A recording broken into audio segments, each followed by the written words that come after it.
khan sil le chenin agam le nam azem choi se le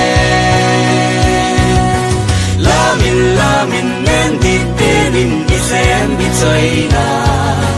lam dil delin silung kito in cho min hingin o ka khan gol ki pa na khong in ammi zalaya kitang din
khan sil le chenin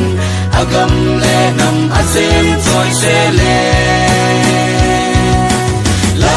lamin nen dit telin isem bi choi na lam dil delin silung kito in cho min hingin o ka khan gol ki pa na khong in ammi zalaya kitong din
khan sil le chenin agam le nam azem choi se le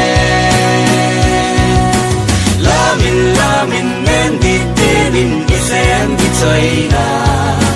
lam dil delin silung kito in cho min hingin o ka khan gol ki pa na khong in ammi zalai